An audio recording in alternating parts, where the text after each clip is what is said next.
there today, that day, was that they all have escorts or counselors when parents come in.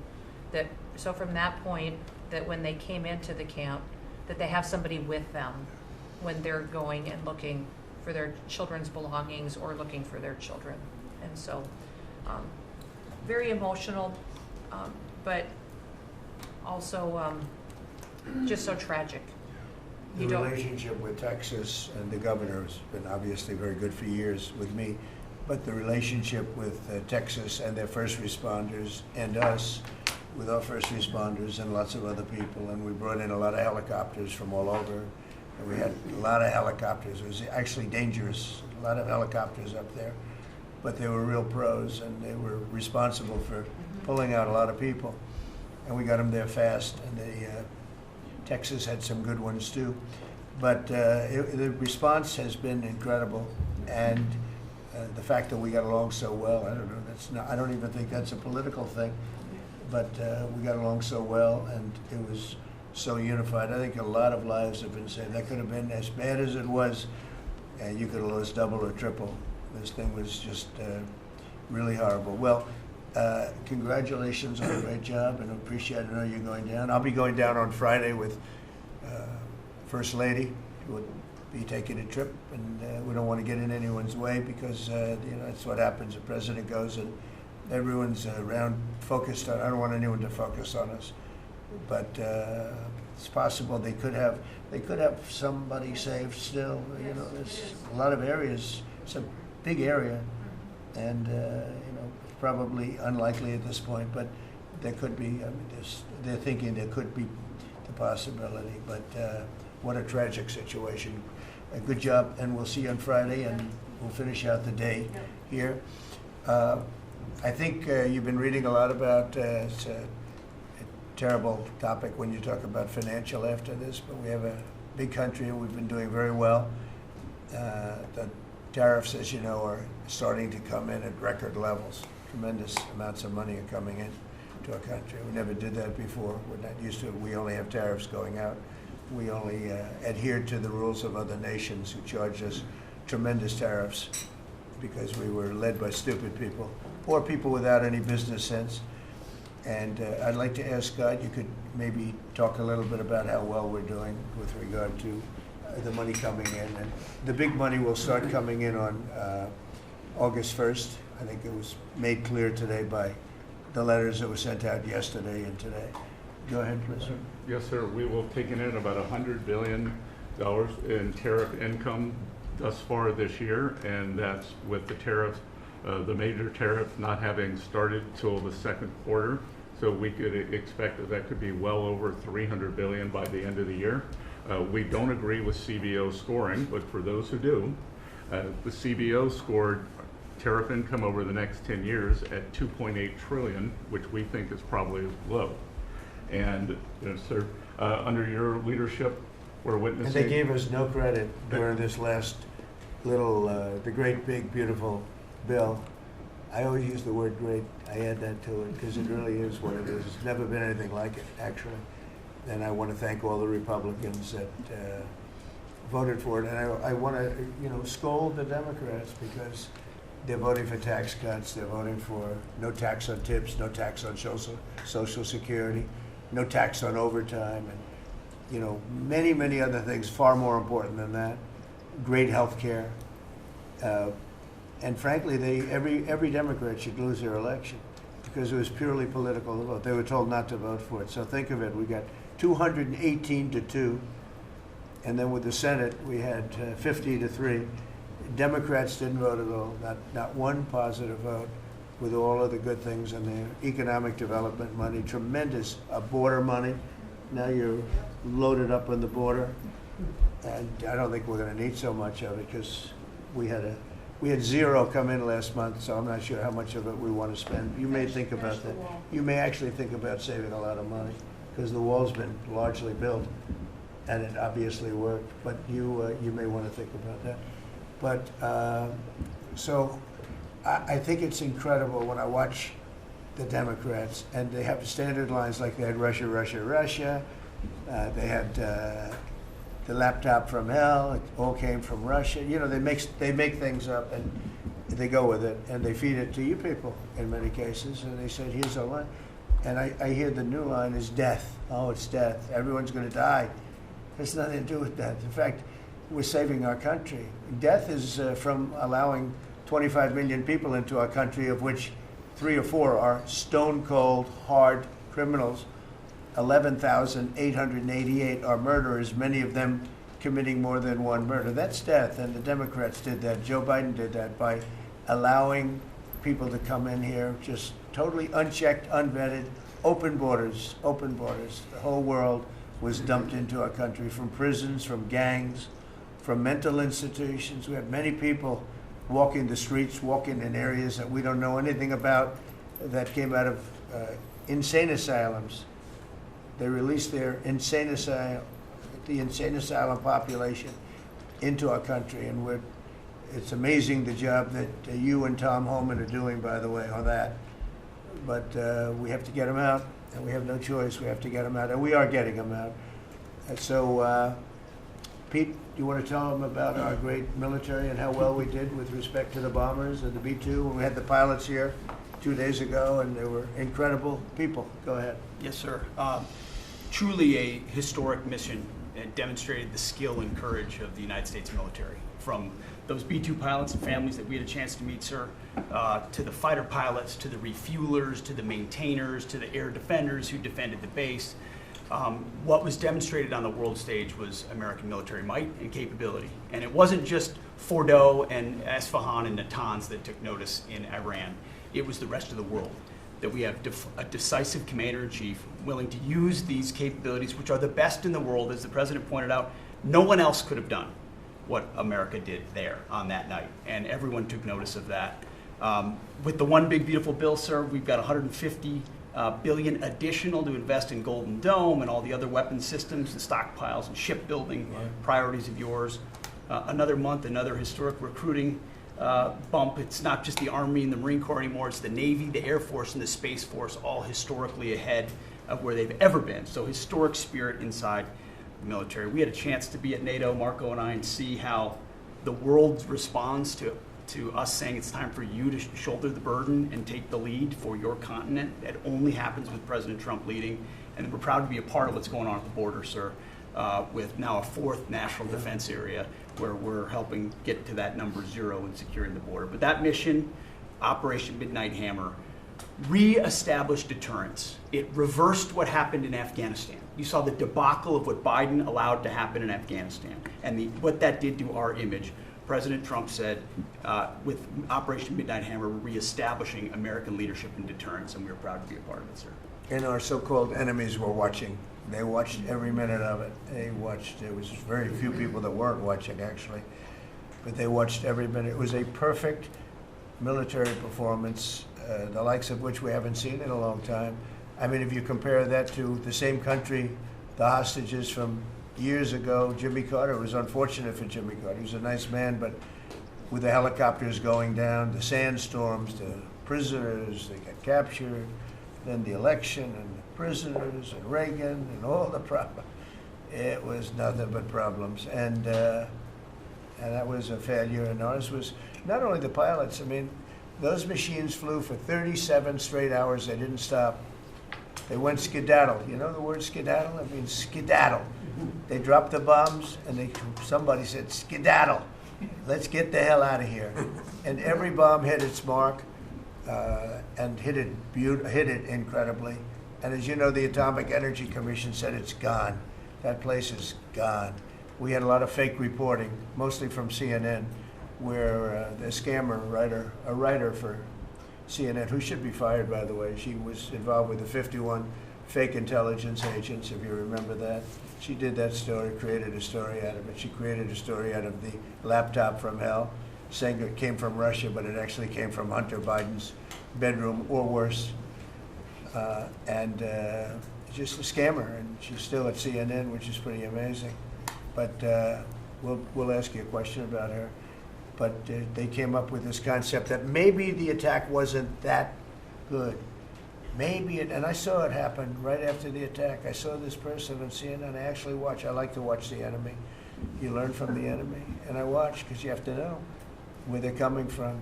and I watched her say, Anderson, you know, I'm hearing stories that maybe they didn't hit their target, maybe it wasn't that good a hit.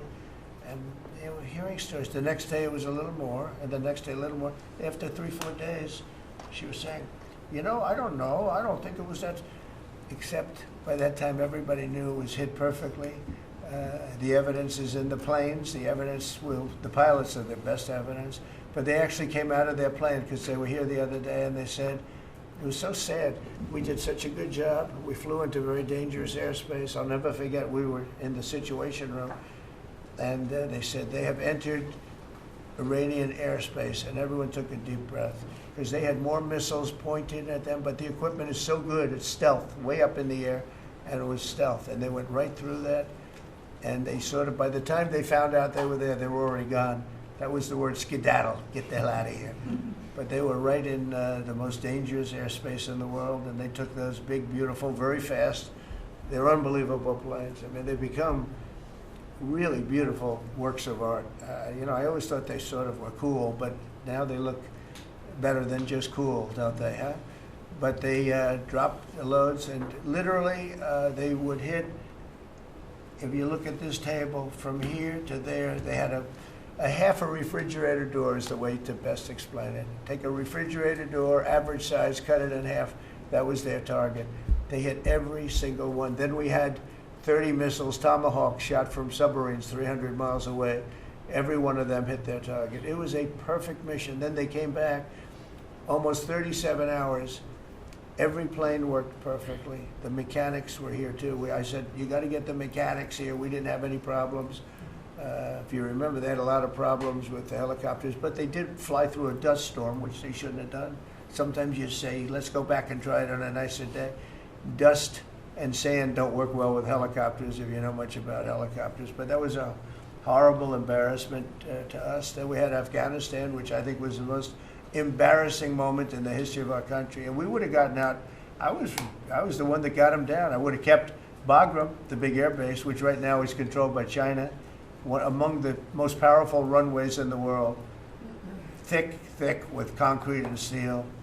Anything could land, and right now they were 1 hour away from where China makes its nuclear weapons. I was keeping it.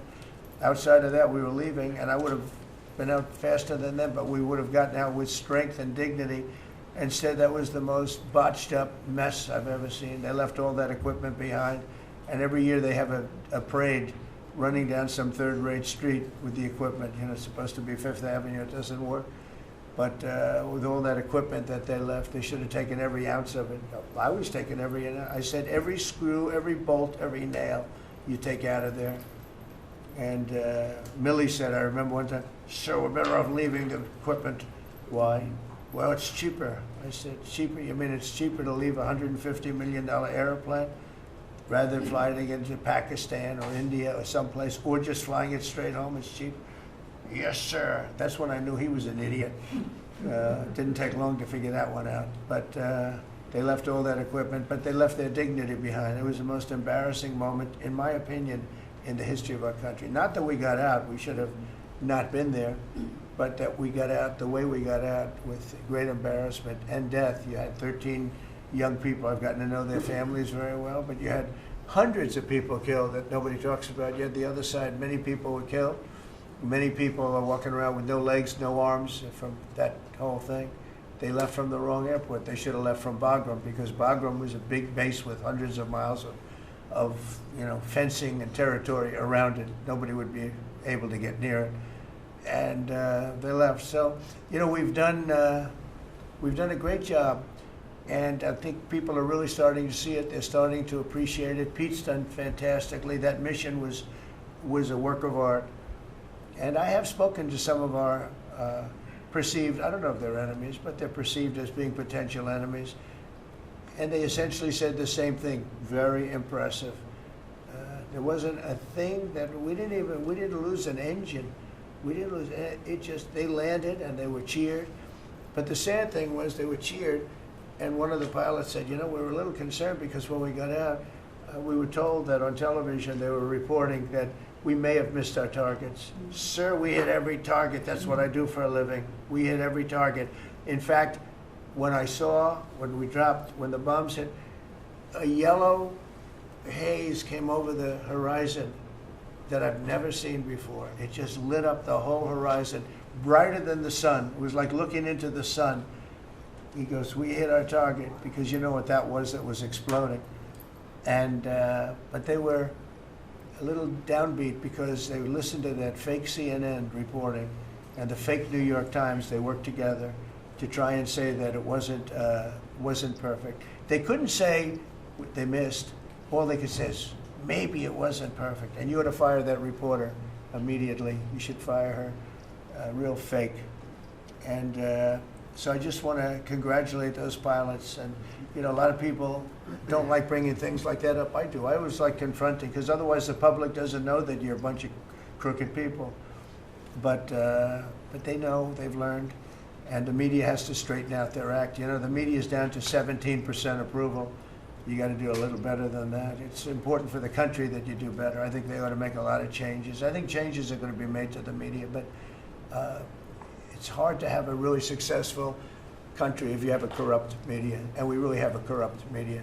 And nobody really knows why. I mean, why would you want to have open borders and criminals pouring into our country? Why would you want to have men playing in women's sports, transgender for everyone, you know? You'll have to figure that out. But some of you don't. I mean, I'm looking at some people, they love the country, but I look at other people and they can't. But we're really proud of our military. It was, and the people that maybe don't like us or want to play games with us, because I think that had you not had the situation in Afghanistan, I don't think Putin would have gone in. I think when Putin looked at how stupid and incompetent that operation was, he said, wow, this might be a chance. And we're dealing with him now too. We're not happy with Putin. I'm not happy with Putin. I can tell you that much right now, because he's killing a lot of people. And a lot of them are his soldiers and their soldiers, mostly. And it's now up to 7,000 a week. And I'm not happy with Putin. Okay, any questions? Yes. Yes, sir. You just said that you're not happy with Vladimir Putin. Is there anything that you plan to do to act on that feeling of unhappiness? Well, I wouldn't be telling you. Don't we want to have a little surprise? You know, one of the things we did with the attack is that, and you asked that question, I didn't mean to be rude, but I'm in a rude because I'm looking at some of these crooked people up here, so I'm rude, but your question was asked very nicely. But one of the things we did is we went over every fact. We wanted to get every fact straight. We wanted to have the distance straight, the number of pilots straight. Everything had to be correct, because we want to be, this was a very important mission. If we failed on this mission, it was beyond the war that, you know, obviously we had with Iran and Israel, and a lot of hatred, a lot of years and years of hatred, centuries of hatred. People have never seen anything like it. So we wanted to be correct with all our facts. So, you know, what I was doing is just asking, it would be great if the media would be correct with their facts. That's all we ask for. So go ahead. So finish it up. Oh, yes. Just returning back to Russia, if there's anything that you would signal about your displeasure with them. Well, look, I'm very unhappy with them. There's no reason for this. It's turned out to be tougher, but it's only tougher. And I will say the Ukrainians were brave, but we gave them the best equipment ever made. We gave them the anti-tank busters that knocked out tanks. I mean, you just aim them in the direction of the tank and the tank is gone. We gave them missiles, the latest and the greatest. They were able to shoot down a lot of things that would have normally wiped out. You know, probably would have been a very quick war. It would have been a war that lasted 3-4 days, but they had the benefit of unbelievable equipment. And Europe gave them to. We gave them far more, because Biden shouldn't have done that. He should have equalized. We should have given him the same, or we should have given actually less than Europe. It affects Europe much more than us, but we're in there for over $300 billion. Europe's in there for over $100 billion, but still, Europe gave a lot.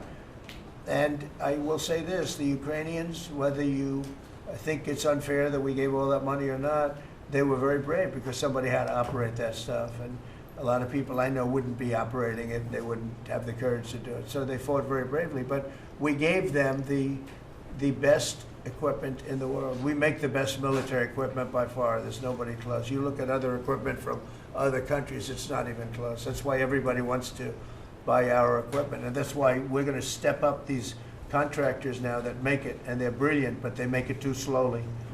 And we have to step them up, Pete, and let them make it at a much higher rate. Unfortunately, we have to do that.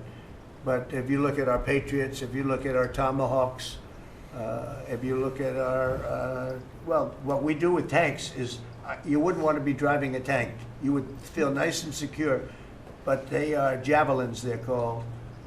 And I gave them the javelins. Remember they said Trump gave the javelins and Obama gave them sheets, right? They called Obama at that time. Barack Hussein Obama, if you haven't heard, did a terrible job. But that was a war that should have never happened, and a lot of people are dying, and it should end. And I don't know, we get a lot of bullshit thrown at us by Putin. For you want to know the truth, he's very nice all the time, but it turns out to be meaningless. Do you want to sanction him? Lindsey Graham has a sanctions bill on Russia. Do you want him to move ahead I'm with looking that? at it. Yeah, no, I'm looking. The Senate is passing and passed a very tough sanctions bill. Yeah, I'm looking at And it. you'd sign that? It's an optional bill. It's totally at my option. They passed it totally at my option, and to terminate totally at my option. And I'm looking at it very strongly. Yesterday you said you want to send more weapons. Go ahead, please. The Council of Economic Advisors released a new report saying that imported goods have actually decreased in price from December I know, it's not through March. amazing. Well, my question is, With the tariffs. Well, the Fed chairman keeps saying that tariffs are going to cause price increases. Are we Are the sure? prices just not Chairman passed of the through? Fed? Yes, exactly. Well, Are the prices, you do a better job than him. Are the prices just not passed through yet? No, I think what's happening is everything's evening out. You know, when we charge, see, what people don't understand, the other countries have been charged, almost every country charges us tariffs. We had deficits with everybody for years, for decades.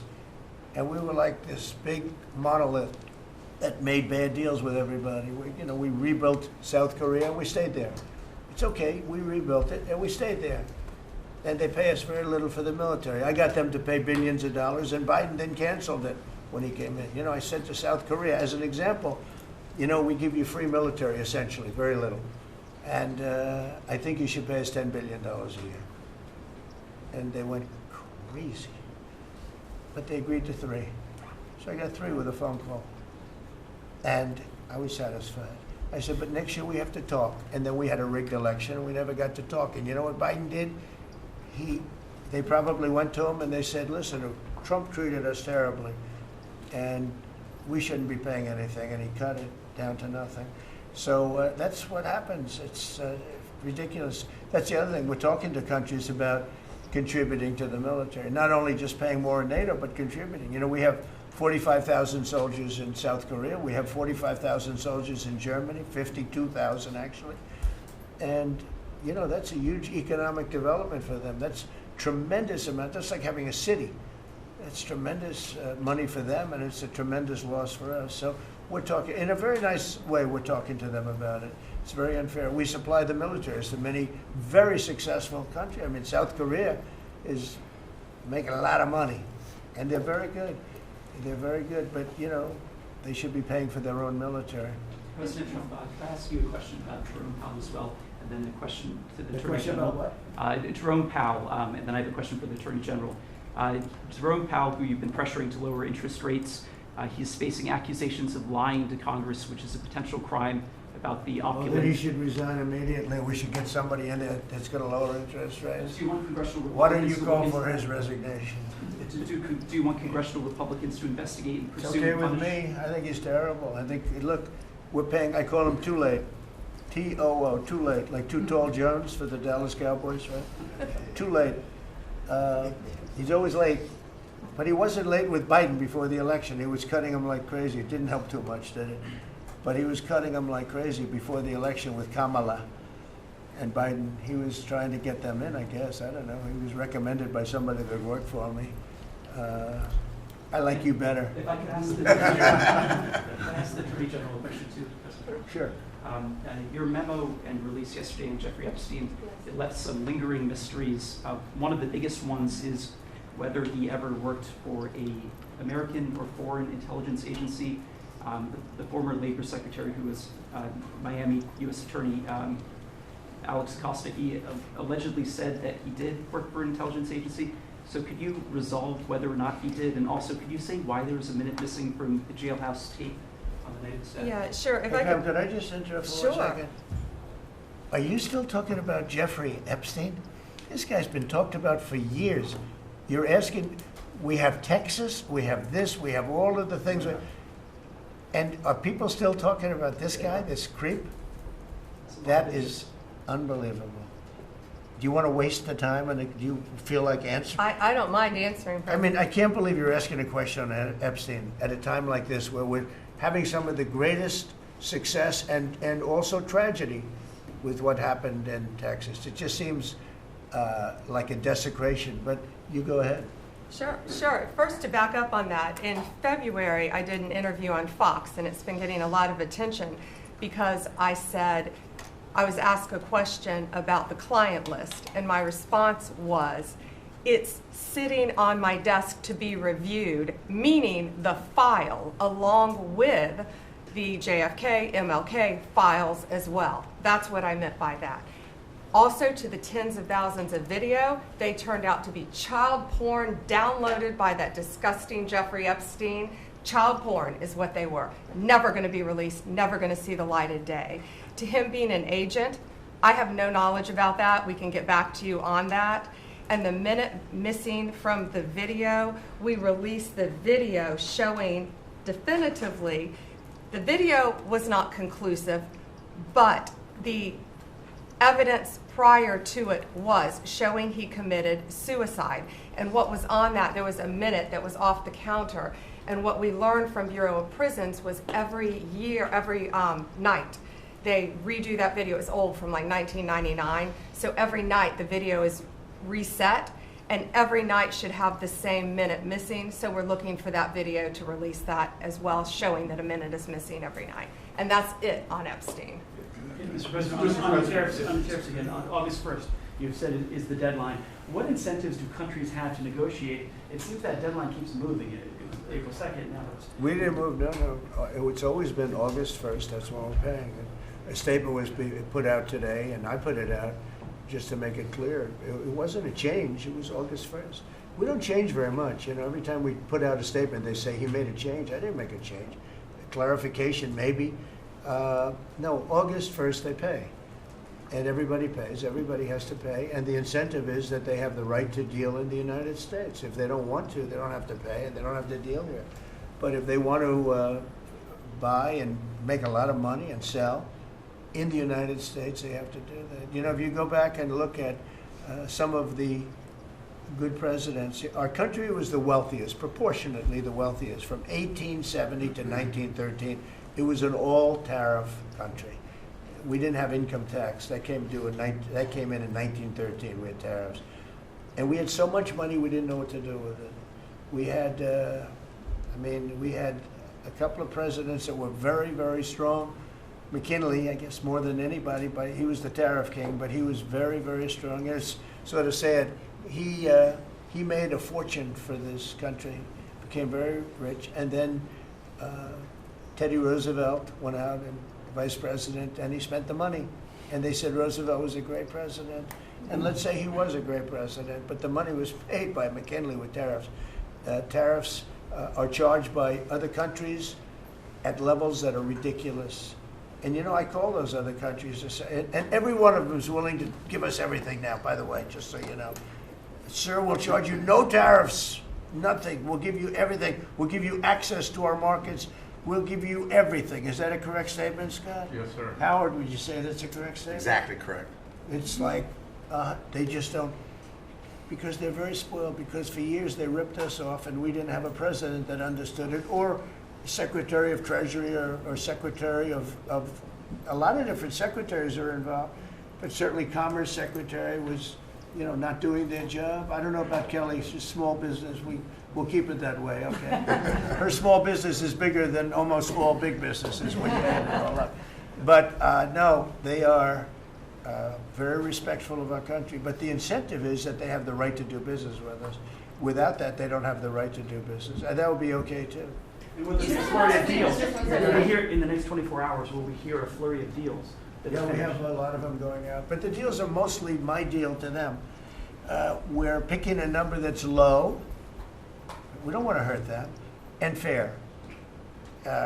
We're picking a number that's lower than, in most cases, lower than what they charged us. But it's amazing when you've paid all this money for years and they get one president that's a little bit different and a little tougher on this subject, and they're willing to drop everything they've been charging us for years and years. I mean, we have countries going, we will have you don't have to pay any tariff to come in and do business. They're giving us total access to their countries. They gave us no access to the country. They'd say, well, you cannot go into our country. Okay, good. Now it's, we will give you total access and you don't have to pay any tariffs. But please don't charge us tariffs. And we don't like that deal. So the letters I send out are, we have made some deals. We can make a lot more deals. It's just too time consuming. It just makes it more complicated. And we can do things over the years too. You know, we're not hard line.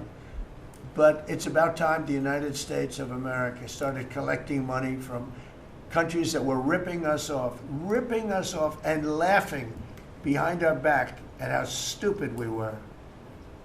Okay? Thank you. Mr. President, Yellow? On the tariff issue, so you talked about India coming, but then a couple days ago you issued a new tariff threat to members of the BRICS countries for Yeah. if they aligned with anti-American policies. 10% charge. That would be India, Brazil, That's Russia, right, they have to South pay Africa. 10% if they're in BRICS. Because Right. BRICS was set up to hurt us. BRICS was set up to degenerate our dollar and take our dollar as the standard, take it off as the standard. And that's okay if they want to play that game, but I can play that game too. So anybody that's in BRICS is getting a 10% charge. Is that immediate, sir, or is Yeah, that pretty if soon. they engage in some behavior? Well, if they're a member of BRICS, they're going to have to pay 10% tariff, just for that one thing, and they won't be a member long. I thought BRICS was, you know, I said this about a year ago, and it largely broke up. But, you know, there are a couple that hang around, but I thought it largely broke up. BRICS is not, in my opinion, not a serious threat. But what they're trying to do is destroy the dollar so that another country can take over and be the standard. And we're not going to lose the standard at any time. If you have a smart president, you will never lose the standard. If you have a stupid president like the last one, you would lose the standard. You wouldn't have the dollar as you.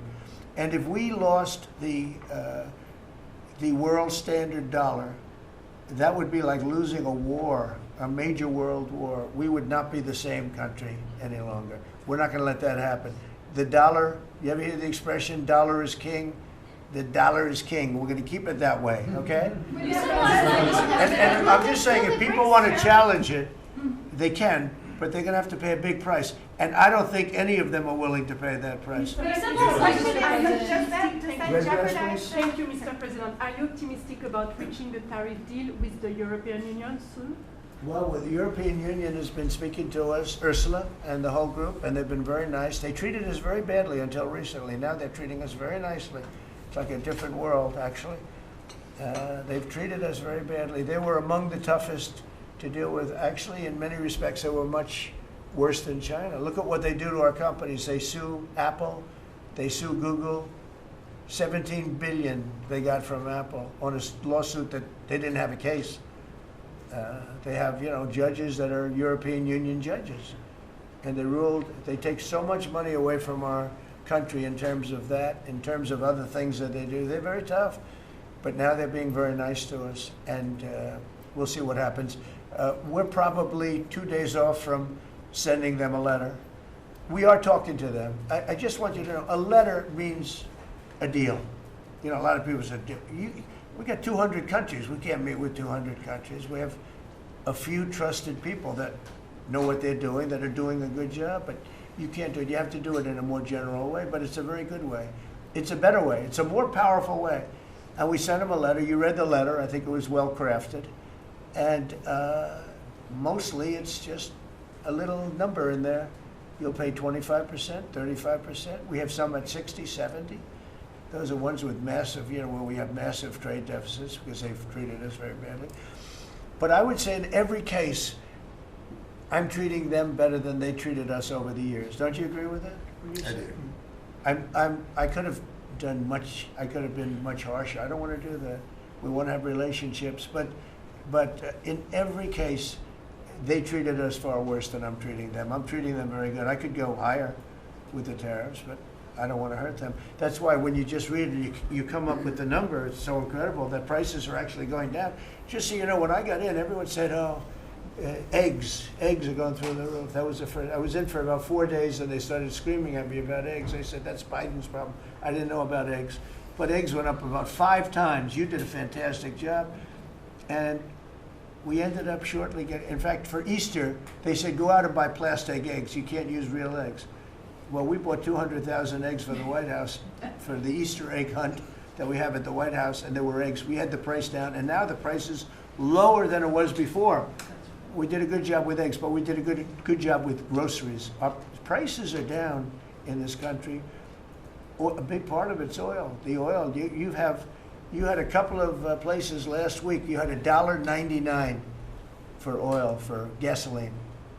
Nobody thought they'd see that. I want to get it lower if I can, but we've done a good job. You've done a very good job. Do you want to say a couple of words about that, you and Chris, about what's happening with energy? Well, absolutely, but I would say on the pricing side, President Trump, the fact that you've endorsed and supported a policy of energy dominance, that sends a signal to the market that we're going to have more supply. You talked during the campaign about inflation being a country buster. You've broken the back of inflation in 6 months, among all the other things you've accomplished. We have no inflation. And we've got, and then heading into the 4th of July, these were the lowest gas prices at the pump in 4 years. And again, for Americans, this is like hundreds of billions of dollars that stay in their pockets because we lowered the price of gas at the pump. And when we lower the price of energy, it lowers the price of food, it lowers the price of the clothes you wear. It's the biggest thing. It's the biggest thing. It's like a big tax cut. When you get energy down, every 50 cents is like a massive tax cut, and we've gotten it down much below that. You know, we had great energy, great low prices, everything else. When the election turned over, I'm trying to be nice about it. It turned over, shockingly, but nevertheless it happened. Energy started going up, and it went up really bad, and then he went back to the Trump policy. The problem was they didn't know how to do that, and he lost it. He lost that sucker. That big sucker was out of control, and his energy prices went way up, and that's what caused it. But it was also stupid spending. They spent money like, they used to use the term drunken sailors, but I won't use that term. Although it is very descriptive, I won't use that term. I refuse to use it. But they spent money at levels that nobody had ever seen before, and trillions and trillions of dollars wasted on the Green New Scam, greatest scam in the history of our country, other than maybe Russia, that might have been. But the Green New Scam was the single greatest scam in the history of our country, and continues to be, but it's weakened badly. It's hobbling along because people are they're finally getting it. But they spent trillions of dollars on the Green New Scam, getting nothing for it. Devised by a couple of young people that weren't even good college students, you know? Not even good students. Check out their marks. Can you clear Mr. something up? Gonzalez, Can you let's clear get something up, the Mr. latest President, on jobs what you said last not night? for CNN. You said you The were last, send Not more for workers. CNN. Go ahead. The You last said you jobs would send report, in the more last workers jobs to report, Ukraine. Mr. President, in the last jobs report, the manufacturing jobs actually lost 7,000 jobs. When will the investments that you've been talking about have an effect Well, on they're manufacturing? building the plants now. About 7 have started. We're going to have hundreds started within a short period of time. Lee Zeldin, who may be the most important man in this room, I'm sorry, but he's the one that gets the permits, whereas he's the one that has to get the permits for the plants and the factories, and permits that used to take 5 years, he's getting in record-setting times. AI, we're leading China a lot in AI, and if we go with this, you know, I'm allowing the plants to build their own electric. I'm allowing them to become an electric utility, so they can produce their own electricity, because we need double the to be successful with AI, which is the biggest thing now. We need double the electricity that we have, which is hard to believe. We need even more than that. And they're building plants with their own electricity substations. They don't have to use the grid. And anything they build extra, they're putting into the grid. So we're supplying the grid with brand new electric sources. And you know, it's funny, when they came to see me, they never even asked for that. I told them about it. The reason they didn't, they thought that was an impossibility. You're not allowed to build your own electric. These are massive investments that are being made in building electricity for their plants. And they're going to have, I think, Doug, a lot of electricity left over. And that electricity is going to be passed into the grid and give us no more, you know, like you look at California. They have blackouts and brownouts every week. They're totally out of control. They have a really incompetent governor. Where's Chris? Is he here? Do you want to speak to the subject? Yeah, I think a huge thing in the One Big Beautiful Bill, Mr. President, because of your leadership, is the ending of these subsidies, as you call them, the Green New Scam. That saves our country $500 billion over the next 10 years. But American taxpayers were paying twice. They're paying that money, $500 billion in the subsidies, and they were paying more expensive electricity price. If you subsidize something, you should at least lower the cost of it. But in this case, we were subsidizing something and paying more for it. So the One Big Beautiful Bill had two huge things: ending wasteful spending. Wind, solar, and batteries combined are 3% of U.S. total primary energy. 3% for $1 trillion, another $500 billion coming. That's just not a good investment, hurting our businesses, hurting our consumers. And the One Big Beautiful Bill also unshackled oil, gas, and coal development in the United States, onshore and offshore. Secretary Burgum has been working tirelessly on how, by getting the government out of the way, private businesses will develop more resources in the United States, lowering costs for American consumers and making much better leverage for the United States to help our allies abroad and reduce the power of our adversaries abroad. So just a huge win on the energy front all around, and I thank you for your leadership. We're setting records now on energy, and there'll be nothing compared to what they'll be in about a year from now, but we're setting records. And wind is a very expensive form of energy. It's very bad for your beautiful surroundings, the plains and the valleys, and the birds are dying all over the place. You know, the whole thing is a disaster. They're almost exclusively made in China.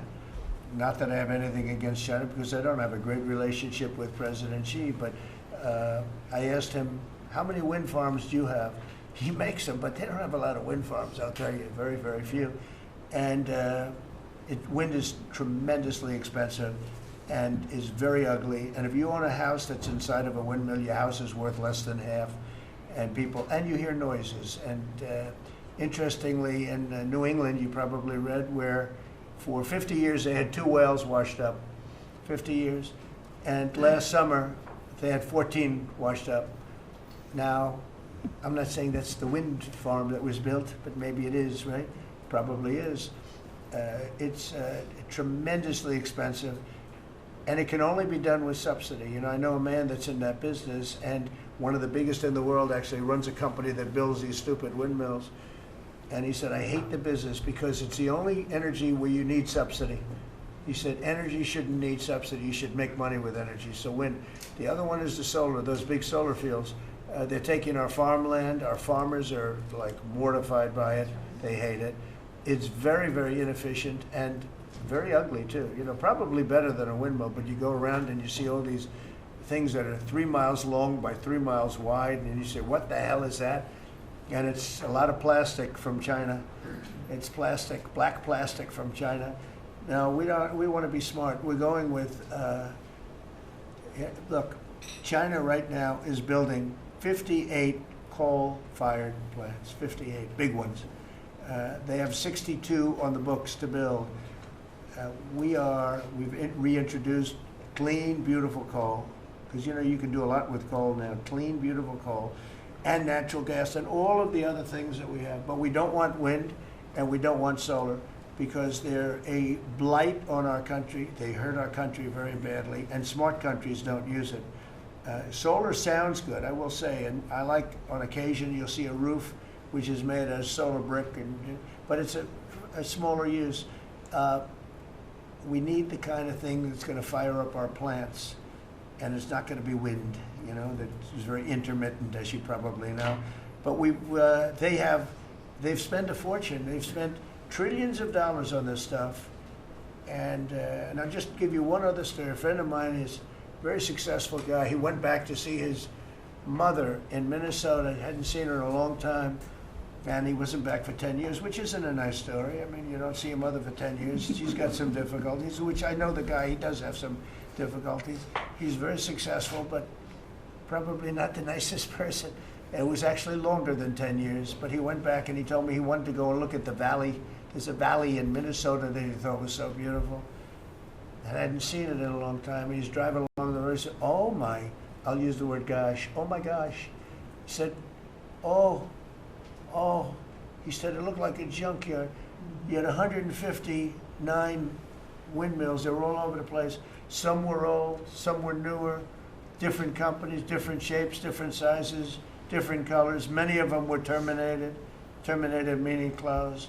You can't take them down because the environmentalists don't let you bury the blades because they're made out of a fiber they say is bad for the earth.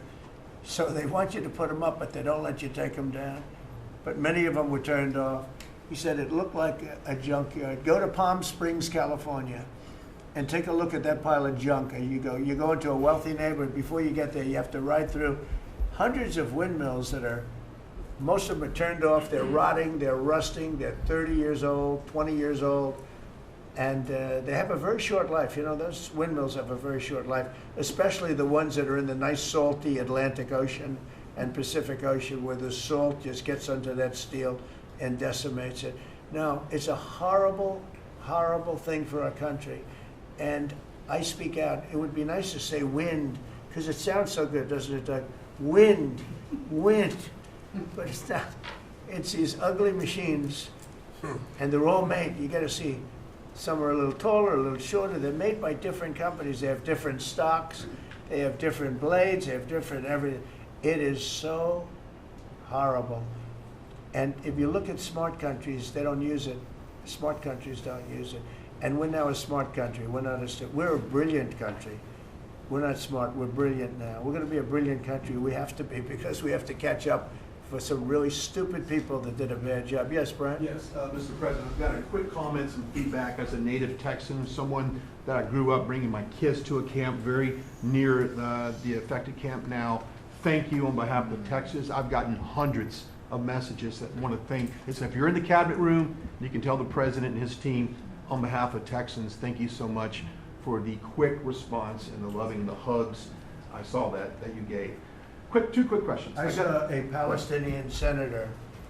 His name is Schumer. He's a good Palestinian. No, he's a Palestinian. He's become a Palestinian. He's abandoned the Jews. But I saw him say, it's Trump's fault. Yeah, that's right. It's Trump's fault. He was actually, do you ever see John Lovitz, The Liar? Where he goes, yeah, I went to Harvard. That's right. This was Schumer. He goes, yeah, it's Trump's fault. That's right, it's Trump. I actually saw that stupid guy try and blame it on me, and I said, man, that's a tough one to take. But his career is limited because I hear AOC is going to beat him, and she's no bargain either, by the way. Go ahead. Well, I'm just saying that's an example of an America First team effort to get this country back. So that's what America First looks like for the viewers watching us at home. My two questions. Looks like we have a rogue judge, an Obama-backed rogue judge that is attempting to block the funding to Planned Parenthood, which the big, beautiful bill cuts off the funding to Planned Parenthood. Any plans to challenge that? Okay. Absolutely. Yes, we're on it. We're on it. And I texted, I believe, I talked to yesterday Secretary Lutnick and Secretary Besson. I reached out to you to let you know that we were on it in the big, beautiful bill. Wonderful. And then my I let her handle that question. You noticed? I said, go ahead, handle that question.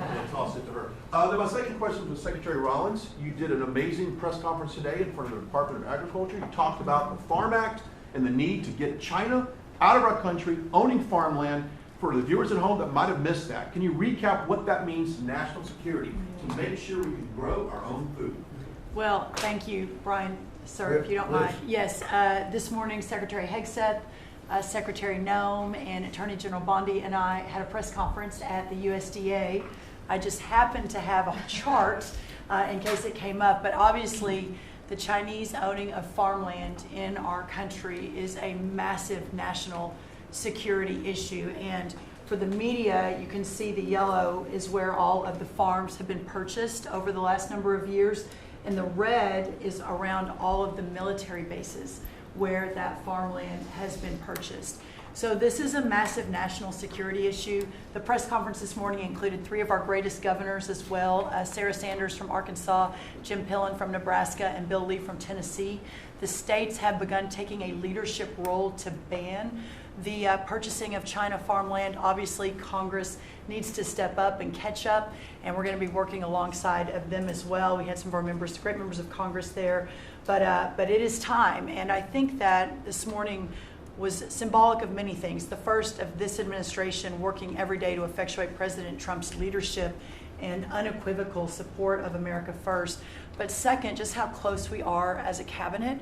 I don't know in any other administration that you'd have 4 cabinet members at the USDA on a Tuesday morning when it's about 110 degrees outside with the sun beating down on us talking about Sir Your Vision. So I think it was a great day. It was just the start. There's an executive order coming and some other things coming behind that. But protecting America's farms isn't just about protecting our farmers. It's also about national security. So that's what we discussed this morning. I do want to say that I think we have had a really good relationship with China lately, and we're getting along with them very well. They've been very fair on our trade deal, honestly, and I hope we're going to have a great relationship. It's a big, strong, powerful country. We're more powerful than they are. We have much better military equipment than they do, but we are getting along with them very well. I'm getting along with President Xi very well. We speak often. And with all of that being said, and I understand what you're saying, but I think we're getting along with China very well. Mr. President, you will send more weapons to Ukraine, as you said last night. Last week, the Pentagon paused some shipments of weapons to Ukraine. Did you approve of that pause? We want to put defensive weapons because Putin is not, he's not treating human beings right. He's killing too many people. So we're sending some defensive weapons to Ukraine, and I've approved that. So who ordered the pause last week? I don't know. Why don't you tell me? I think that's a question for the Go ahead. Mr. Yeah. President, on immigration, the Secretary, the Agriculture Secretary, did say this morning that undocumented workers would not be covered by any amnesty of who are working on farms. You had said maybe that the ISA folks won't go after those folks on farms. So which is it? There's no amnesty. What we're doing is we're getting rid of criminals, but we are doing a work program. Do you want to explain that, please? Yeah, this morning we talked about, of course this was a top of mind question, this morning we talked about protecting the farmers and the farmland, but obviously this president's vision of no amnesty, mass deportation continues, but in a strategic way, and then ensuring that our farmers have the labor that they need. Secretary Chavez-DeRimmer has been a leader on this. Obviously this comes out of the Labor Department, but moving toward automation, ensuring that our farmers have that workforce, and moving toward an American workforce. So all of the We've above. got to give the farmers the people they need, but we're not talking amnesty. Lori, do you want to say something about Yeah, thank you, Mr. President. On this, thank you, Secretary Rollins, how important this is never to displace the American worker.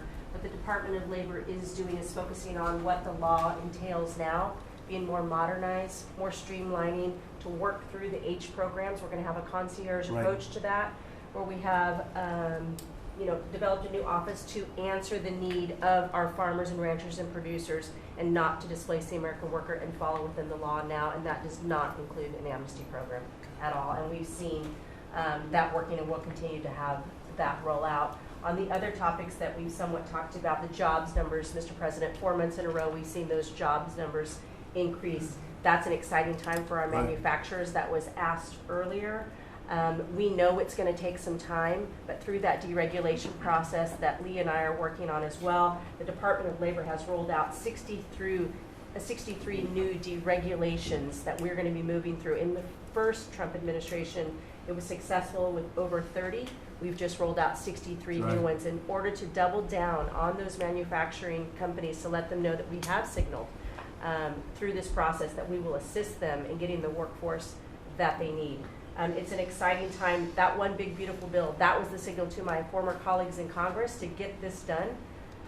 It's been an important time. I spent time on the ground visiting 7 states in 9 days prior to that bill being passed, because it was the most pro-worker piece of legislation that we will ever see really in this country right now.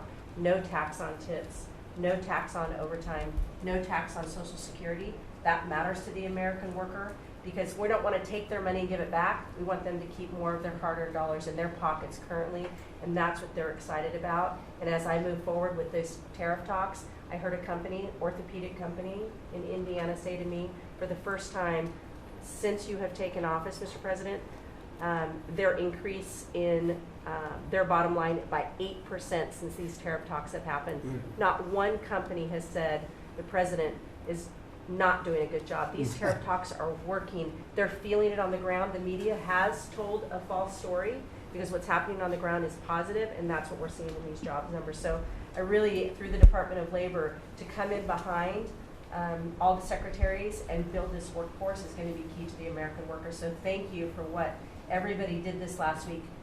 The One Big Beautiful Bill is a doubling down of this, and we're going to see these workers start to grow. And that apprenticeship program is going to be working. That's we'll right. have that It's gonna million be great. apprentices across the country. We, you know, as you know, we're building plants all over the country now, which you weren't building any plants 4 years ago. You weren't building anything.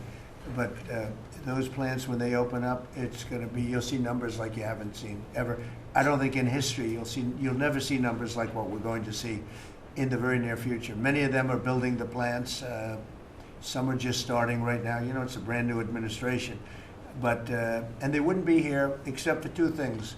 November 5th, the election, and the tariffs. And frankly, I guess the election was more important because of the tariffs. I mean, another person wouldn't have done this. But they're coming in because of the tariffs. They have to, they're not going to pay 25, 30, 40, 50%, 70, and 100%. And we'll be announcing something very soon on pharmaceuticals. We're going to give people about a year and a half to come in, and after that they're going to be tariffed if they have to bring the pharmaceuticals into the country, the drugs and other things into the country. They're going to be tariffed at a very, very high rate, like 200%. We'll give them a certain period of time to get their act together. But they were all here, now they all left. They went to other places because we allowed, people that sat in this room allowed it to happen.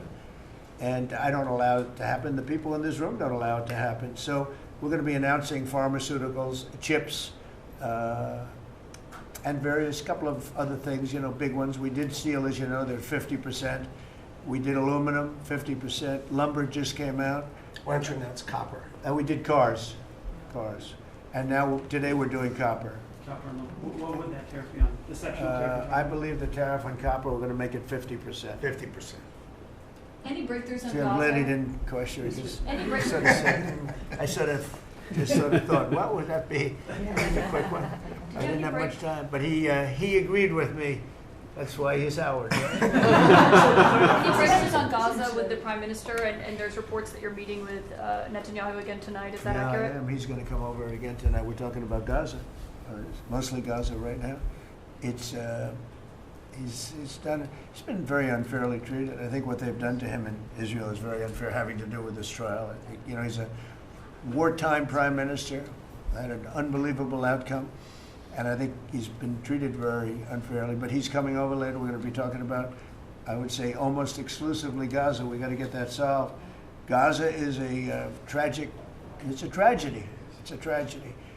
And he wants to get it solved, and I want to get it solved, and I think the other side wants to get it solved. Steve, could you talk on that, please?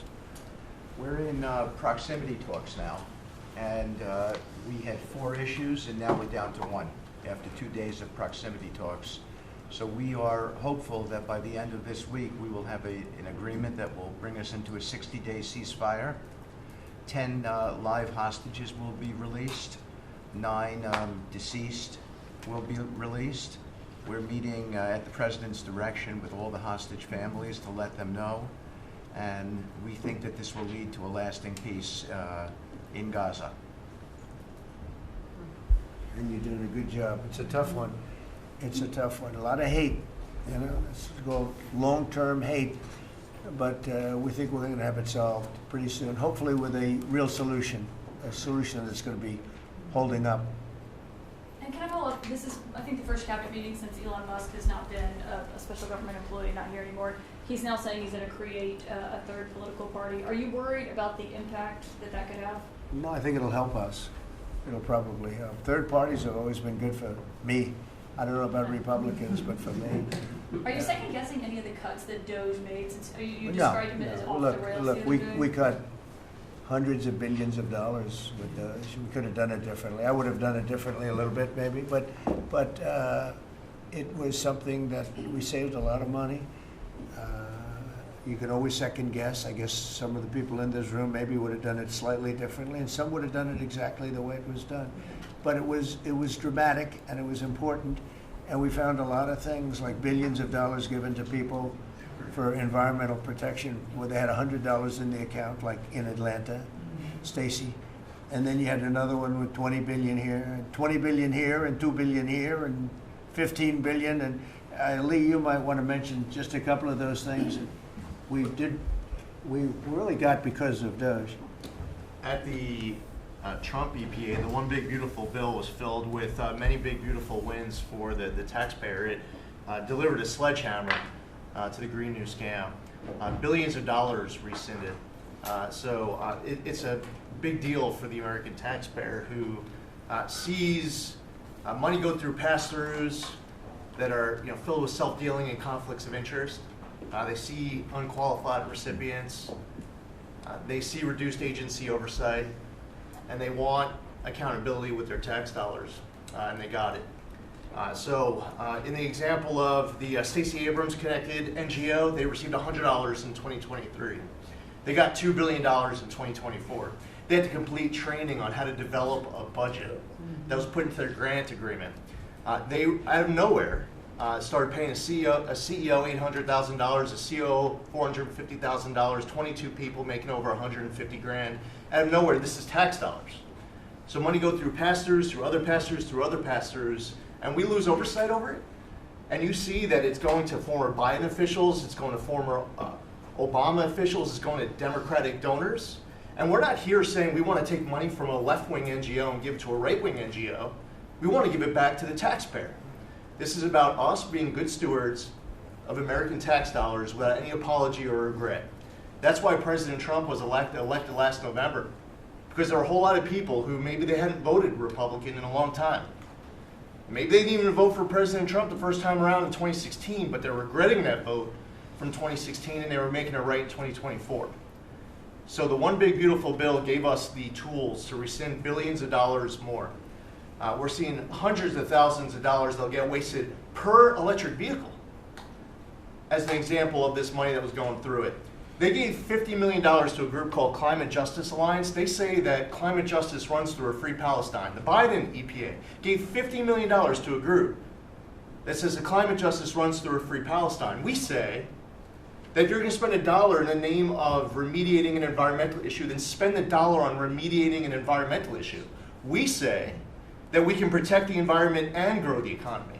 We want to help grow more baseload power in this country. So why is it that it took this long for this team to get assembled, to be able to fix the mess that we inherited? But gosh, we love showing up at our jobs every single day, first thing in the morning, because all day long we get things done for the American taxpayer. And Congress did its part last week by passing the One Big Beautiful Bill to deliver this accountability and to cut off the Green New Scam. So maybe it's a bad day for Stacey Abrams. Maybe it's a bad day for all those well-connected Democrats getting paid off. But you know what? God bless America. Because at the end of the day, President Trump is here, J.D. Vance is here, and the greatest cabinet ever assembled to deliver that much-needed and highly demanded accountability. Mr. President, That was a very good.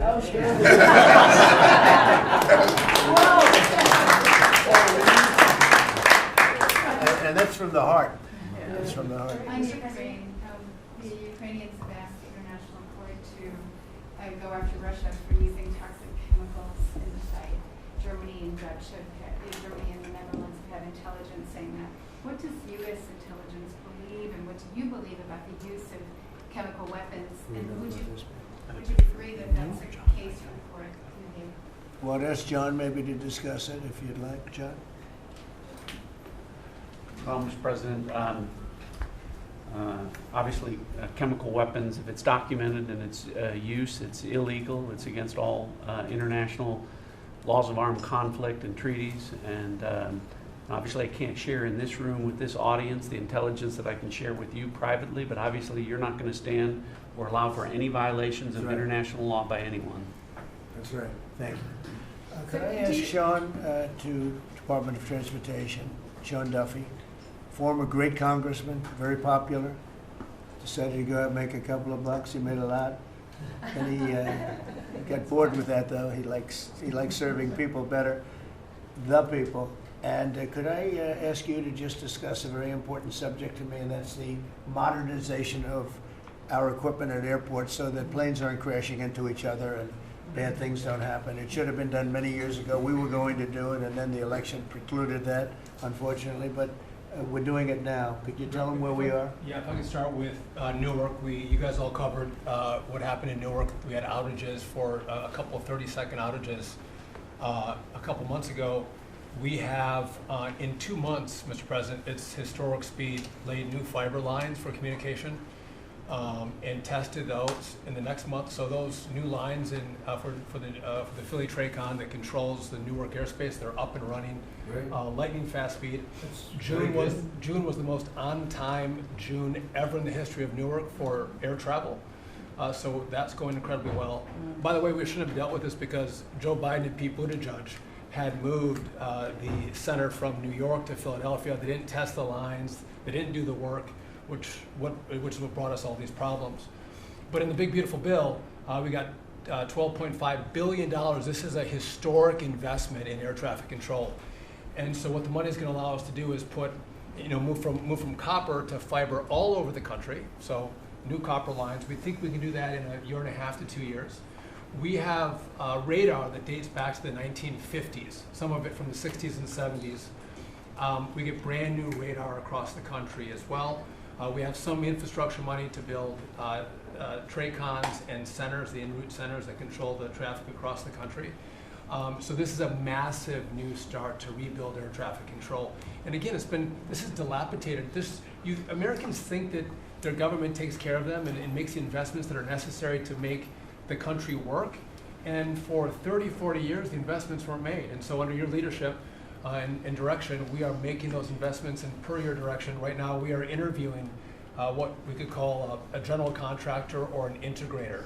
One company to manage. It's a massive project. The FAA is not qualified to manage this kind of a project. So we are now going through the process of finding who that one company will be to manage the whole project. We'll interview those companies together and make that selection. So we'll write one big beautiful check to one beautiful company that'll be responsible for this whole build. But if I could just make one last point, this is not enough money. We're going to need more.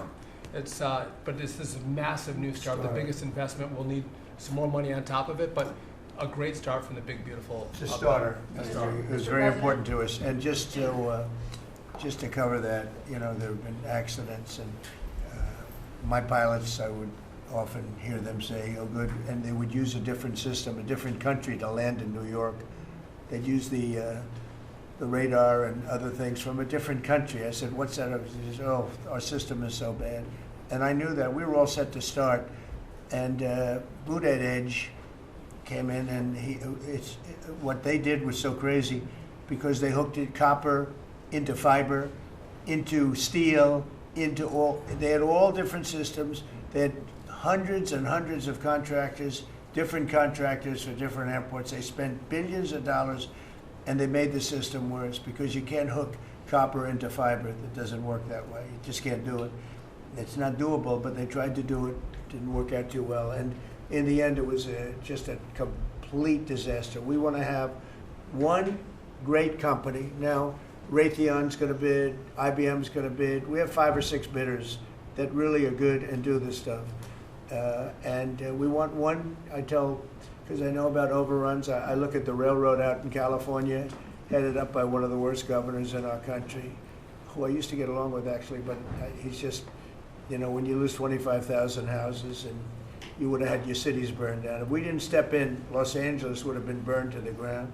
But you look at that, and I said, I really know how to build, and you got to have one guy, one contractor, one great one, whether it's IBM or Raytheon is good, but you have 4 or 5 that are really, really great, and they're all bidding against each other. but you don't want to have one doing the wire and one doing the digging and one doing the demolition and then they're all saying, they all blame each other because they're saying they were late and therefore you have to pay me millions of dollars more money. I know the system so well, and we're going to have a great company do the whole thing. We're going to get a fantastic price. Maybe we'll get them, they're very big and very strong, and maybe we'll get them to make a contribution toward getting it done at the right price. But we're going to have a great system. When we finish, we will have the best system on earth, done by one of the 2 or 3 best companies. There are only a few companies can do this. This is not. But if you would have seen what this other group did, they were going crazy.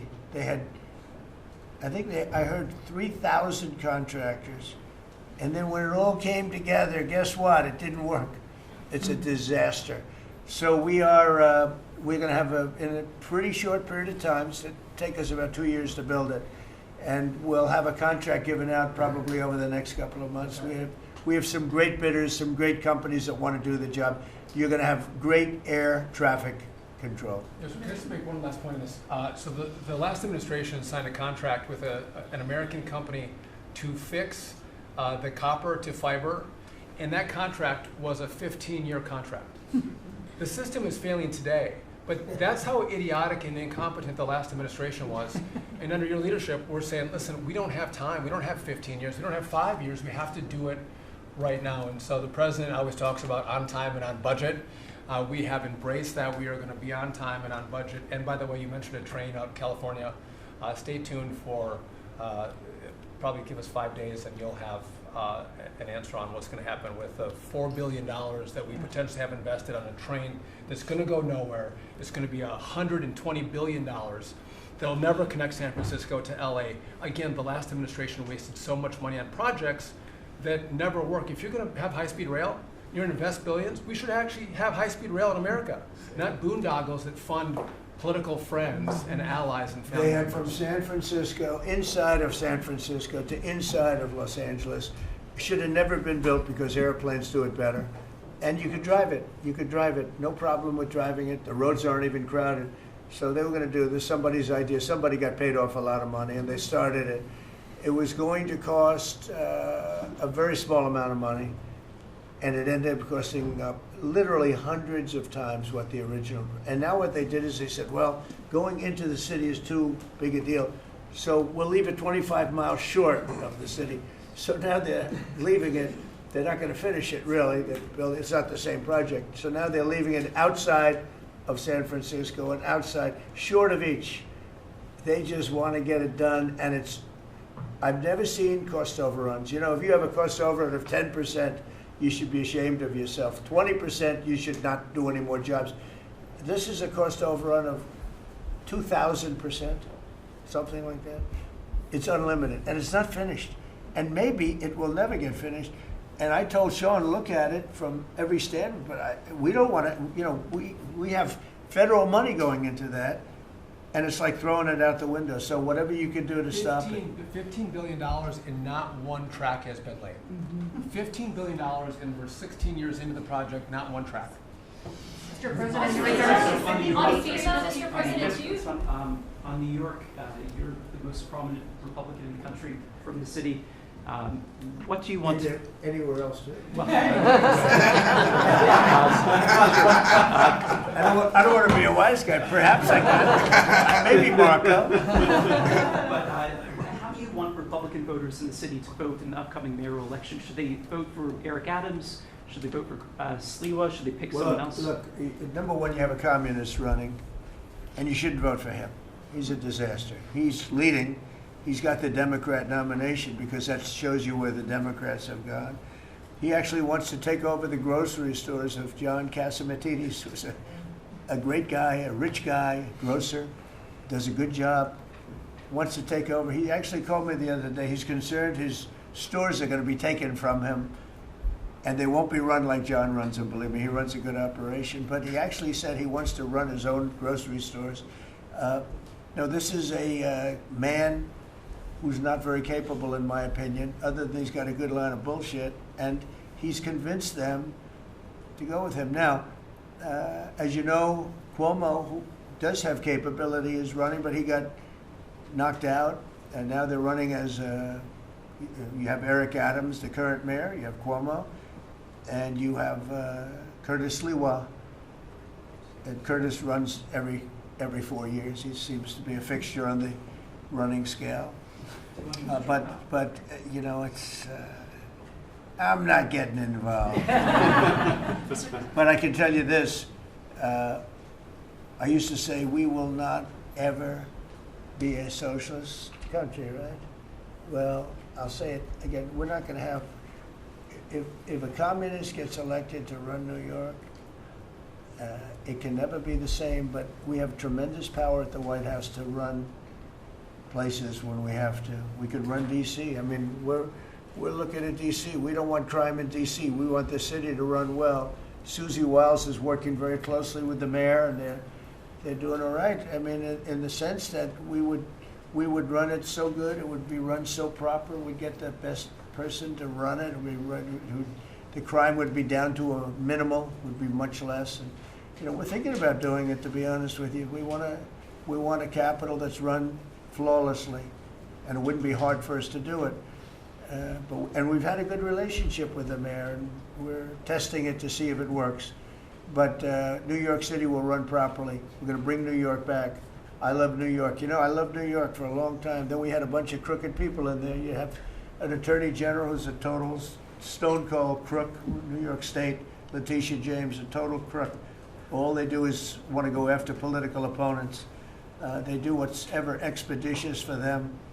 She's the one that took out Cuomo because she wanted to run for governor, and then she ended up getting 1% of the vote. She polled at 1%, she dropped out, went back to attorney general. You have a lot of crooked things going on in New York. We're going to straighten out New York. Maybe we're going to have to straighten it out from Washington. But when I see a communist who has actually gotten a Democrat, pretty much gotten the Democrat nomination, they also went to that new form of voting, which is a beauty. You go in there in third place, you come out in first. That's that form of voting that they have gone to. You know what I'm talking about. It's not too good. We're going to do something for New York. I can't tell you what yet, but we're going to make New York great again also. We're going to make it great again with the country. What we've done in this country in the last 6 months, nobody has ever seen it. And I told the story, the King of Saudi Arabia, I was over there. They gave us $5.1 trillion between Saudi Arabia and UAE, Qatar. 3 stops, $5.1 trillion coming into our country as an investment, biggest investment ever made. And it's all going to good stuff. I mean, all real, big, good stuff. Energy projects, big, big things. But they all 3 told me essentially the same thing. We thought your country was dead, and now you've got the hottest country in the world. We're right now riding the hottest country. We are, and you can all be proud of it. We're in the hottest country. This is the hottest country in the world. There's nobody close. Made hotter by some great pilots and great machines that nobody else has. Those great, big, beautiful machines, they rode those machines right into the toughest territory, and nobody knew what the hell happened. And then they hit their targets perfectly, and it was complete and total obliteration. And that's why that war ended, Steve. They told me that's why the war ended. The war ended when they saw that, it was over. And we're very proud of it. But we have the hottest country in the world right now, from a country that was close to dead.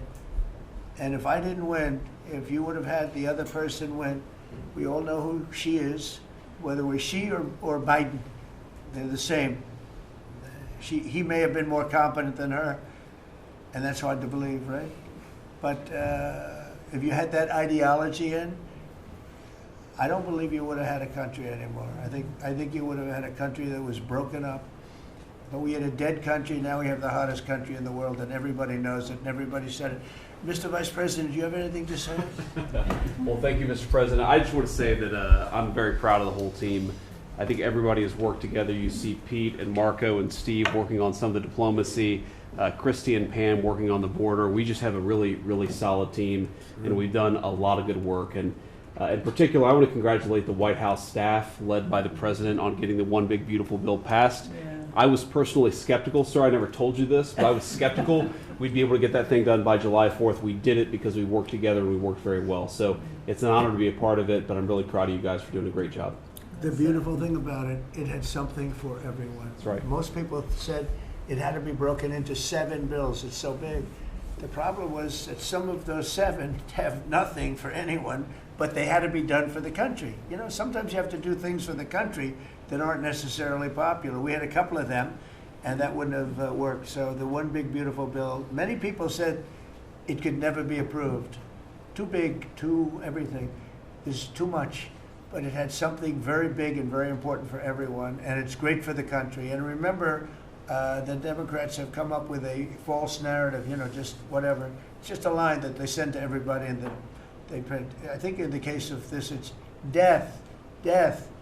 Everyone's going to die. I heard that. Everyone's going to do just the opposite. Everyone's going to live. What we're doing is saving our country and making it much bigger, better, and stronger than it ever was. I'd like to ask, Marco's been doing such a great job. Do you have anything to say? Well, it's just going through a list here, Mr. President, and I think the Vice President's pointed out to the great team you have, and all these achievements that have happened domestically. But you think about it, under your leadership, we prevented and ended a war between India and Pakistan. NATO's now at 5% for the first time ever, the highest numbers ever. A peace deal between the Democratic Republic of Congo and Rwanda. A 12-day war that ended with an American operation that we're the only country in the world that could have done. Hopefully, pretty soon, a peace deal between Azerbaijan and Armenia. The entire Middle East and the infrastructure of it has the potential now to change because of Syria and Lebanon, and it hasn't even been 6 months. Sure. It hasn't even been 6 months, so it's a great testament to your leadership in this team. Well, thank you very much, and you've done a fantastic job. Could I just ask Linda, she's involved in so much, she's so talented and so good, and she's working on a couple of little things like Harvard, who was given $5.5 billion over a short period of time. We caught him on that one, that's crazy, but you're working on so much, you want to bring education back to the States. How are you doing? Well, absolutely, and thank you for the opportunity. I think on the big, beautiful bill, what we saw, you know, was school choice, you know, that's finally on a national basis at the state level, but there are opportunities now for scholarships, more and more of them for kids who are in failing schools. It's going to be a big turnaround. I think one of the biggest accomplishments we had over the past week was University of Pennsylvania with the Title IX ruling that Leah Thomas was stripped of her title, Riley Gaines and Paula Scanlon and other women who have stood, you know, so strong against men and women's sports. And when you put out the, you know, the executive order, I mean, that just solidified it and gave them the opportunity. So those are a couple of really, really big wins, and thank you for that opportunity. And how are you doing with Columbia and Harvard? We're negotiating hard. I think we're getting close to having that happen. It's not wrapped up as fast as I wanted to, but we're getting there. Okay, good. And you've done a fantastic job. Thank you very much. It's been a good team. Yep. The team You have a great around team. this table, a lot of people who helped with that. That's right. Thank you very much. Maybe just in closing, you know, we spent a lot of time, effort, very little money on this room. This is called the Cabinet Room. It's been here for a long time. And it had some pictures that were not many of them and not very good ones. And I actually spent time in the vaults. The vaults are where we have a lot of great pictures and artwork. And I picked it all myself. I'm very proud of it. That's Andrew Jackson, great Andrew Jackson. That's a gentleman named, and we call him President Polk. He was sort of a real estate guy. He was, people don't realize he was he was a one-termer, but he was a very good president. But, and I'm not sure I should be doing this, he actually gave us the state of California. He was the one. He was the one that, so I'm not sure. Maybe he won't be there for long. But if you notice, the frame is the exact same size, almost, as the other one is Andrew Jackson. So that was a part of the reason too, I have to be honest. But Polk was actually a very good president who's got the same frame that I needed, okay? And up here you have the original George Washington right behind the light.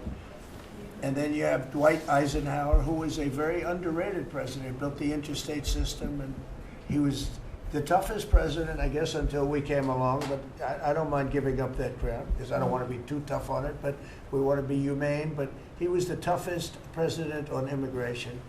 He was very strong at the borders, very, very strong. And sometimes you can be too strong. He was strong at the borders, and during a certain period of time, they were so strong that almost every farmer in California went bankrupt. We have to remember that. We have to work together, and we have to remember that. But he was a very good president, and a very good general, and a very good president, and I thought he deserved a position somewhere on this floor. And then you have, this is very exciting to me, he was not a Republican, to put it mildly, but he was, he was a four-termer. He was Franklin Delano Roosevelt. And if you notice, there were a lot of ramps outside. We have ramp, people say it's an unusual place for a ramp. It was because of him. He was wheelchair bound, but he was an amazing man. It's an amazing portrait, and we used to have him in the room, a different portrait, and it was a terrible portrait. It was almost like it was done by a child. And I used to say, I can't believe that he would have approved of that portrait of himself. And I was in the vaults and looking at things. I said, what's that? And we have some great curators here. We have 6 curators at the White House. They have 2 for paintings, they have them for furniture, they have them for different things. I guess cost is no object. Okay, cost is, maybe I'd have 1, but that's all right. But we have 6, and they're very talented, though. And he said, that's a picture of FDR. I said, really? Let me see it. They took off the wrappings, very well preserved. And I said, that's the picture they've been looking for years. That was the picture of Franklin Delano Roosevelt. And I said, oh, wow. And likewise, that fit, see frame-wise, it just doesn't work. It doesn't work if you have, I want to be nice, but it doesn't work if you have a big frame, a little frame, and but it's like perfection. I'm a perfectionist. The mirror was down in the vaults also. I said, where is this from? And it's a very old, very storied mirror, beautiful. We put that up. And then over there is Honest Abe Lincoln. And that picture was in his bedroom. And we thought that this would be a very important place because this is where wars are ended. I'm not going to say wars are declared. I'm going to say wars are ended, okay? We'll be positive. And that's the picture of Abe Lincoln from his bedroom, sat in the bedroom for many, many years. That was his favorite picture of himself. And the Lincoln bedroom's very famous. You remember when Bill Clinton had it and he rented it out to people. Okay? We don't do that. But it's an incredible room. And we took that picture from his bedroom. That's Abe Lincoln. And then over here you have John Adams, and it's they were the first occupants of the White House, 1800. And John Quincy Adams, Mrs. Adams, they were the first occupants. So we have them looking at each other, and in between their stare is Abraham Lincoln trying to make peace. And that picture was in a room that I have that was not important, like the cabinet. I gave it up. I said, I have to give it up because that's one of the greatest pictures of the White House. The White House is tremendous art. And the Oval Office, when we're there, we'll go over that. That's really been something. Then we got the drapes, so we got the whole thing. We got new drapes. We got new, wasn't a big expense, very, very small. And we took some of the chinaware and silverware and trophyware, they call it, from the vaults, and we had it cleaned up. Hadn't been shined up in 100 years. Some of this has sat in the vaults for over 100 years. Amazing. Over 100 years. Many of the pictures that were put up in the Oval Office as an example, those two as an example. So he was president. They moved in 1800, and he won the election, I believe, in November of 1800, John Quincy Adams. And we thought that would be, he was considered to be a good president, and he was the first occupant of the White House, so it sort of made sense. And I love the frame of those pictures. Look at those frames, I'm a frame person. Sometimes I like frames more than I like the pictures.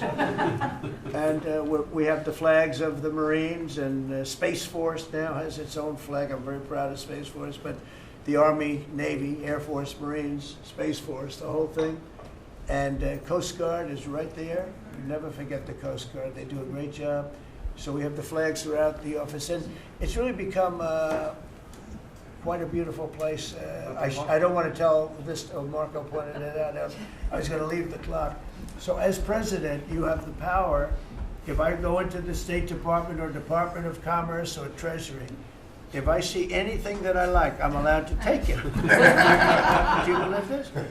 So I'm in Marco's, I see this gorgeous clock, grandfather clock, and there it is. I said, Marco.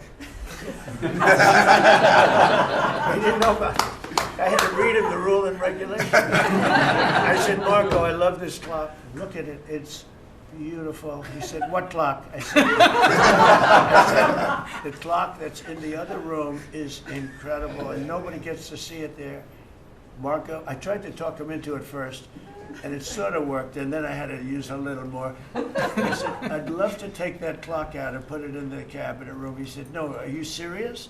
I said, Marco, I have the right to do it, Marco. And he said, all right, what the hell? So that's his contribution to the cabinet room. But it's, by the way, it's an incredible clock. And, you know, it's an important room. So you may see it again. Maybe we'll move it back someday. Anyway, so that's pretty much it. But it really is great. Here we put on, you know, these lamps have been very important, actually. Whether people love them or not, but if you see pictures like Pearl Harbor and Tora Tora Tora, you see movies about the White House where wars are being discussed, oftentimes they'll show those lamps or something like those lamps, something that looks like them, probably not the reals, because I don't think they were allowed to. This is a very important room. This is a sacred room, and I don't think they made movies from here. You never know what they do. But they were missing medallions. See the medallions on top? They had a chain going into the ceiling. And I said, you can't do that. You have to have a medallion. They said, what's a medallion? I said, I'll show you. And we got some beautiful medallions. And you see them. They were put up there. It makes the lamps look better. So we did these changes. And, you know, when you think of it, the cost was almost nothing. We also painted the room a nice color, beige color. And it's been really something. The only question is, will I gold leaf the corners? You could maybe tell me my cabinet could take a vote. You see the top line moldings, and the only question is, do you gold leaf it? Because you can't paint it. If you paint it, it won't look good because they've never found a paint that looks like gold. You see that in the Oval Office. They've tried for years and years. Somebody could become very wealthy, but they've never found a paint that looks like gold. So painting it is easy, but it won't look right. And the question is whether or not we should gold leaf it. Linda, do you have an opinion? I gold leaf it. You like it the way? No, I gold leaf it. You'd gold leaf it? Yeah. Who would gold leaf it? Could I raise you? How about, would you gold leaf it? I was going to ask about McKinley, one of your favorite presidents. Well, McKinley was a great president who never got credit. In fact, they changed the name of Mount McKinley, and I changed it back because he should have been, the people of Ohio he was the governor of Ohio. The people of Ohio were very happy when I did that. I heard they were very insulted. They took the name of Mount McKinley off. That was done by Obama a little while ago, and I had to change it back. I changed it back. He actually was a great president. He was a president. He was the tariff, the most, I guess, since me. I think I'm going to outdo him, but he was a tariff president. He believed that other countries should pay for the privilege of coming into our country and taking our jobs and taking our treasure. That's the way he explained it. They took our jobs and they took our treasure, and for that they should pay. And he made them pay, and he built a tremendous fortune. In fact, in 1887, they had the Great Tariff Committee was set up in 1887 because our country had so much money, we didn't know what to do with it. And they set up a committee of, as they called them, elites, a term that we have to change because I think a lot of the people that are elites aren't elite. I think the people that aren't elite are elite, so we're going to have to maybe switch that around somehow. But they had a committee that was set up to spend the money because it was such a large amount of money at that time. It was nobody had seen anything like it, and it all came in from tariffs, and people didn't pay tax. There was no income tax system. I told you that came back in 1913. That came back and lived well for a while, and then you had the Great Depression, and then later they tried to bring back tariffs, but the whole thing was, this was after the Depression. That was one of the great misconceptions is people like to say, oh, but it was during the, no, the country had a Great Depression, and then after the Depression, long after it started, they brought back tariffs to see if they could save it, but it took them really 25 years. When you say about 25 years to get out of the Great Depression, a lot of people don't understand that. But I thought it would be interesting for you to get a little view of this room. This is a very important room, very powerful room, great room. And we've done similar, but even beyond this, in the Oval Office. We brought back pictures of some of the great presidents. Many of them were in the vaults for over 100 years. Originals all, beautiful, beautiful things. And rather than sitting in a vault downstairs for 128 years, I thought we should display that, and we did that, I think, in a really good way. We've gotten very high marks, but it's interesting. People walk into that room and they look around the room. They don't even want to talk to me. They could look at it for hours. It's funny, when people come into the Oval Office, it's such an incredible, it's a sacred place. When people come into the Oval, from the biggest people in the world, presidents, prime ministers, kings, queens, one case at least, queens, and the biggest business people in the world, they walk into that office, and they always say, there's no place like this in the whole world in terms of the power. I mean, it's beautiful and all, but there are other beautiful offices. You have businessmen that have offices that are, full floors of office buildings, floor-to-ceiling glass, and they walk in there and they say, there's no place like this anywhere in the world. There's no place. And, it's what it represents, maybe more than the physicality of the room itself. So it's an honor to have you all, media. It's an honor to have you. I just want to say we have a fantastic cabinet. Every one of them is a star in my book. And if they're not, I'll let you know about it. I don't know. I'll throw them to the wolves. I'll throw them to the wolves in 2 seconds, because our country comes first, right? But I just want to thank you all for being here. It's been a lot of fun. Thank you very much, everybody. Thank you. Thank you, press, everybody. Thank you, press. Thank you, press. Thank you, press. Thank you, press. I'll tell you some other time. Thank you. Thank you, guys. Yeah, I will. Are we talking about next week or next week? I'm going to go. I'll be going to the game. Yeah. I'm going to deliver it. They have it in my office. You're right. You're giving it up? No.